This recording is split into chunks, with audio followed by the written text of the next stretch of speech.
নমস্কার। আজকে সাপ্তাহিক রাশিফল নিয়ে আলোচনা করব। সাপ্তাহিক রাশিফল বলতে 30শে জুন টু 6 জুলাই, অর্থাৎ জুন মাসের একদম শেষ দিন থেকে জুলাইয়ের ফার্স্ট উইক কেমন যাবে।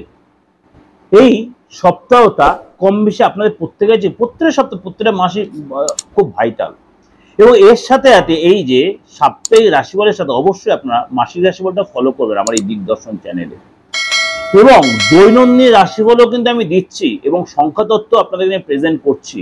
প্রত্যেক দিনের সংখ্যা তত্ত্ব 1 থেকে 9। আপনারা অনেকেই আমাকে 8910973325 মেসেজও করছেন, কেন ওটা আপনাদের সকলের জন্য এই নাম্বারটা, ওই নাম্বারে মেসেজ করুন, কোনো অসুবিধা নেই। আমি খুব আনন্দ পাচ্ছি, আপ্লুত হচ্ছি, ওর জন্য এত কিছুর মধ্যে আপনাকে প্রেজেন্ট করছি। আর একটা কথা বলে রাখি, যারা আপনাদের ডেট অফ বার্থ নেই বা বয়সে একটা ফ্যাক্টর হচ্ছে, তারা অবশ্যই দেশে বা বিদেশে যেখান থেকে হোক আপনি অনলাইন সুযোগটা আপনি কাজে লাগাতেই পারেন। তার জন্য কিন্তু আপনাকে আমার রেমুনারেশনটা দিয়ে সেই সুযোগটা কাজে লাগাতে হবে। তাহলে কি করতে, তাহলে আপনার হাতের ছবিটা দেবেন, একদম সূক্ষ্ম রেখাটা খুব ক্লিয়ার করে তুলবেন। আপনার অ্যান্ড্রয়েড ফোন আছেই, কম বেশি প্রত্যেকের জন্য অ্যান্ড্রয়েড ফোন আছে, দুটো হাতে ছবি পাঠাবেন। আর আপনি বসে আপনার সেলফির মতো করে একটা মুখের ছবি পাঠাবেন, একটু ক্লিয়ার করে জুম করে, তাহলে আপনার ফেস রিডটাও ভালো করে করা যাবে। যদি ডেট অফ বার্থ থাকে তাহলে তো ডেট অফ বার্থটা দেবেন, তাহলে তো আরো বেশি ক্লিয়ারিটি পাবেন। এবং আপনি অবশ্যই আমাকে অনলাইনে পে করে আমার এই 8910733325 বা আমার আরেকটা যে নাম্বার, সেই নাম্বারে আপনি হোয়াটসঅ্যাপ করে আপনি জানাতেই পারেন। চলুন তাহলে জেনে নিই আজকে আপনার। আর আরেকটা কথা বলি, যে বাস্তু নিয়ে বারবার বলছেন দাদা আমার বাস্তুটা ঠিক করবো কি করে। আমি বলি বাস্তু অবশ্যই প্রয়োজন ঠিক করে নেওয়ার, হাজার প্রতিকার করলেও কিছু হবে না যদি বাস্তু না আপনার ঠিক থাকে। মেন করে আপনার 4টে কোণ আপনি আগে ঠিক রাখবেন। কোন 4টে কোণ? North east, south east, north West, south West. এই 4টে কোণকে আপনার অবশ্যই ঠিক রাখা যায়। যে কোনো বাড়ি এই 4টে কোণ যদি ঠিক থাকে তাহলে অনেকটাই বাস্তু আপনার ঠিক থাকবে। চলুন তাহলে আলোচনা করি আজ আপনার রাশি, কর্কট রাশি। কর্কট রাশি এই সপ্তাহটা অর্থাৎ 30শে জুন টু 6 জুলাই আপনি বাবা মার জন্য, ভাই বোনের জন্য, আপনার সন্তানের জন্য বা ফ্যামিলি আদার্স কোনো মেম্বারের জন্য আপনি যথেষ্ট সহায়ক হবেন। অর্থাৎ তাদের কোনো হেল্প আপনি হয়তো পূরণ করবেন, তাদের কোনো আর্থিক বা আদার্স কোনো কাজের জায়গাটা আপনার খুব কাজে লাগবে বা আপনি সেটা সাপোর্ট দেবেন।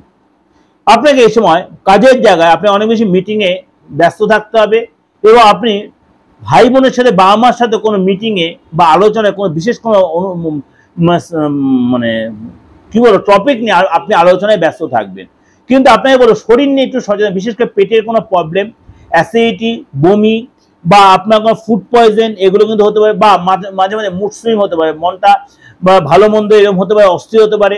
কিন্তু আপনার আর্থিক জায়গাটা যথেষ্ট ভালো থাকবে, এবং এই সময় কিন্তু বিদেশ থেকে আপনার ধনলাভ হবে, অর্থাৎ বৈদেশিক লাভ আপনার হবে। আপনি যদি কোনো মাল্টিন্যাশনাল কোম্পানি আপনি কর্ম করে থাকেন, সেখানে আপনার লাভ হবে, আপনার সেল হবে, স্থান চেঞ্জ হবে, অন্য শহরে আপনাকে যেতে হবে, এবং আপনার অন্য ব্রাঞ্চে যেতে হবে। আপনার পার্টনারের সাথে আপনার কোনো কারণে হয়তো একটু তর্ক বিতর্কে জড়িয়ে পড়তে পারেন, দোষারোপ হতে পারে, একে অপরকে দোষারোপ করতে পারেন, সন্দেহ করতে পারেন। সেগুলো করবেন না, মাথা ঠান্ডা রাখবেন, বেশি উত্তেজিত হবেন না, ইগো রাখবেন না, এবং আপনাকে বলো অহংকার একদম ঝেড়ে ফেলুন, আর বেশি টেনশন নেবেন না।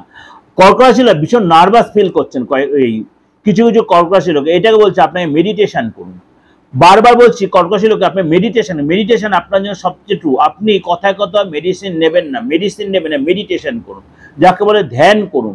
আপনার যে দেবতামূলক, আপনি যে ধর্মের লোক হন, আপনি কোথায় কোনো মন্দিরে গিয়ে বসুন বা কোনো মসজিদে গিয়ে কিছুক্ষণ সময় কাটান, কারোর সাথে বন্ধুদের সাথে মিশুন, ফিউনেস হন।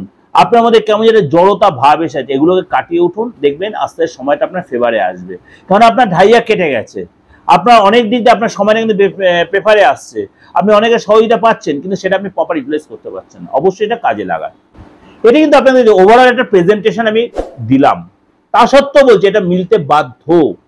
92-93% মিলবেই, তাহলে প্রত্যেকটা গোড়া হিসেবে বেশ করে আপনাদের কাছে প্রেজেন্টেশন আমি দিলাম।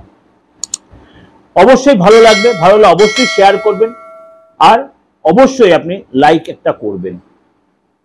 ভালো থাকবেন, নমস্কার।